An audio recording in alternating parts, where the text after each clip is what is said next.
Look, I know you woke up today expecting to talk about LeBron James. Everyone is talking about LeBron James right now, but I need to pull you away from that conversation for a few minutes because something is happening right now that is more urgent, more unpredictable, and honestly more fascinating than any discussion about LeBron's next destination.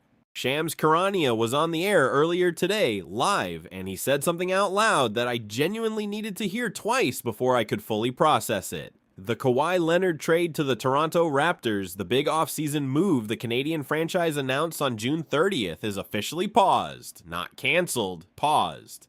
And the reason it's paused is an NBA investigation involving allegations that the Clippers and billionaire owner Steve Ballmer used a company called Aspiration, a failed green banking fintech whose co-founder is now serving 14 years in federal prison for fraud, to pay Kawhi Leonard $28 million outside the NBA salary cap. $28 million for a job that genuinely didn't exist.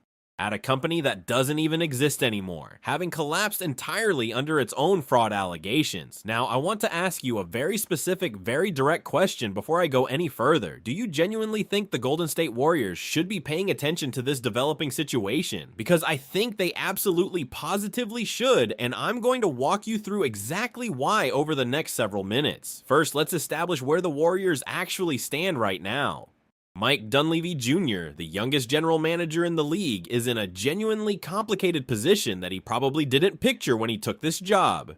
Golden State genuinely missed the playoffs entirely last season. Stephen Curry is 38 years old. Draymond Green is aging with every single passing season. Jimmy Butler III has dealt with real injuries that genuinely limited his overall impact.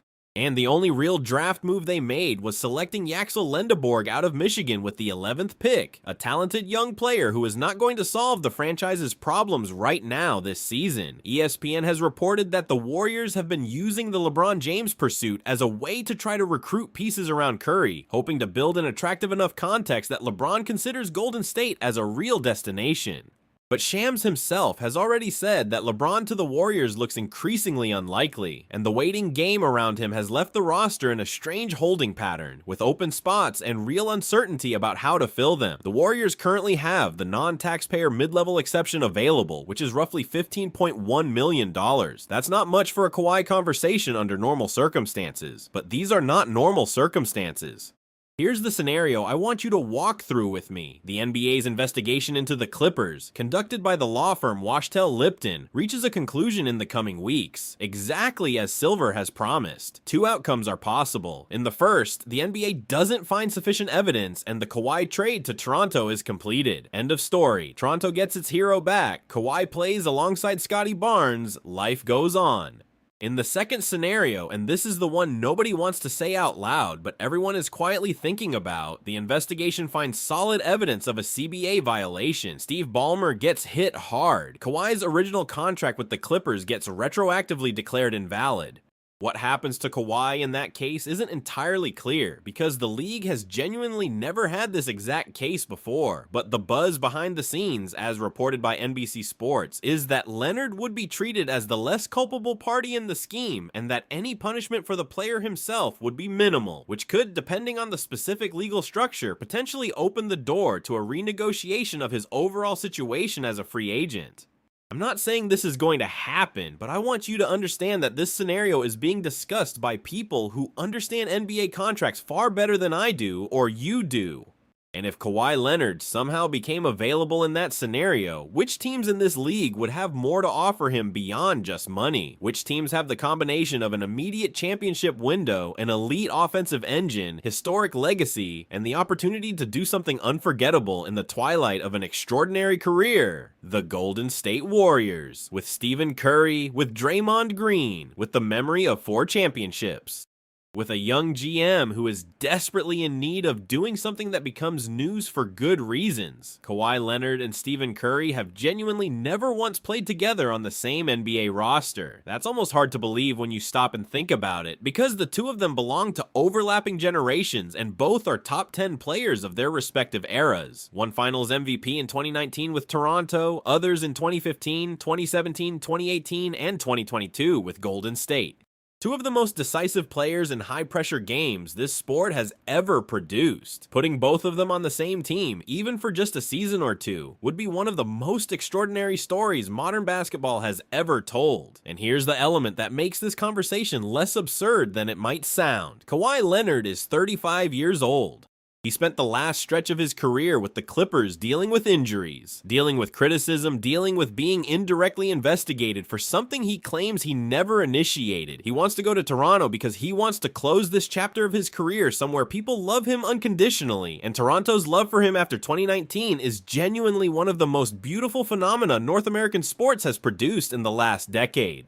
But unconditional love exists in other places too, and if the Toronto situation gets complicated enough that he needs to reconsider, the Warriors have a very specific argument that no other franchise in this league has. The chance to win a title alongside Stephen Curry, the chance to be part of a story the NBA hasn't told yet, the chance at ring number 5 or 6, years after ring number 4, pairing with the most uniquely gifted shot creator the league has ever seen.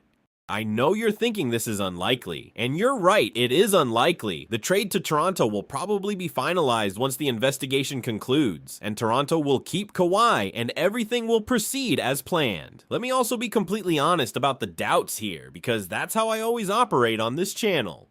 The first real doubt is Kawhi's own health history, which includes multiple seasons significantly shortened by knee issues, and any team dreaming about him has to build in real risk around his availability. The second doubt is that even in a worst-case scenario for the Clippers, the league could structure a resolution that keeps Kawhi's contract fundamentally intact, just under different ownership terms, which would eliminate this entire conversation before it starts. The third doubt is money, since the Warriors are already bumping up against luxury tax and apron thresholds, and absorbing a max-level talent, even under unusual circumstances, would require real financial gymnastics from Dunleavy's front office. Those are fair, genuinely honest concerns, and I'm not going to pretend they don't matter. But here's what I want you to sit with anyway, because even after weighing every single one of those doubts seriously, the underlying uncertainty here is still real and still worth watching closely as this investigation moves toward its conclusion. When Shams Charania is live on national television saying a supposedly finalized trade cannot be completed, and when both franchises involved are publicly confirming that uncertainty, that's not background noise. That's a real live situation with real stakes sitting there for any front office paying attention. But here's what I ask you to do today. Follow this investigation. Follow Shams. Remember the name Wachtell Lipton, because when they hand in their report, the next few hours are going to be the wildest of the entire offseason. And if you're a Warriors fan, pray that Mike Dunleavy has his phone charged, because sometimes a franchise's fate changes on a random Thursday afternoon in July for reasons nobody saw coming. Let me also walk you through exactly how strange things have gotten inside the Raptors organization, because it matters for understanding just how real this uncertainty actually is. Toronto already sent real assets out the door in this deal: Brandon Ingram, Grady Dick.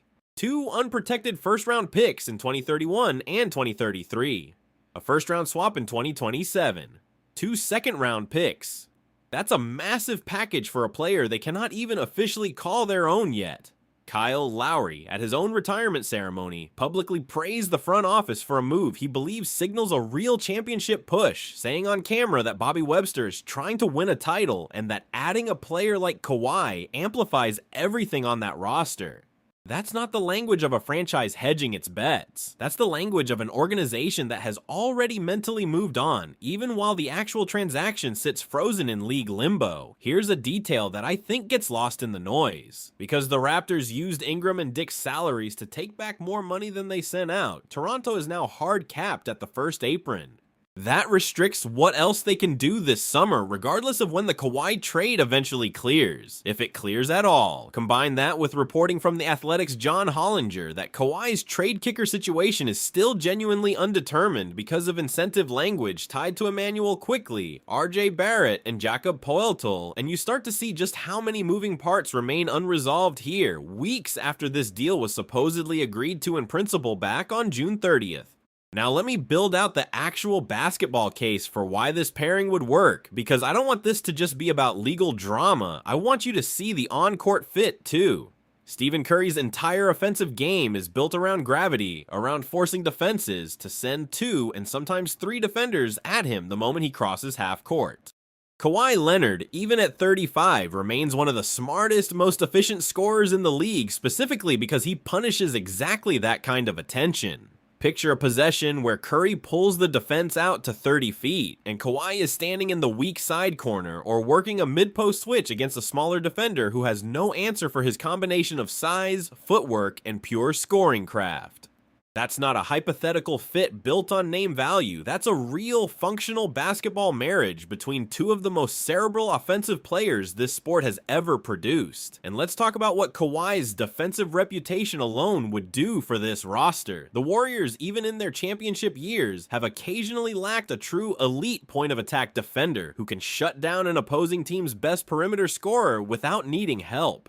Kawhi Leonard, healthy, is still capable of being exactly that stopper. Combine that kind of defensive infrastructure with Draymond Green's own switchability, and you're talking about a Warriors defense that could genuinely make life miserable for any opposing offense in a 7-game series. The exact kind of identity that won this franchise 4 championships in the first place.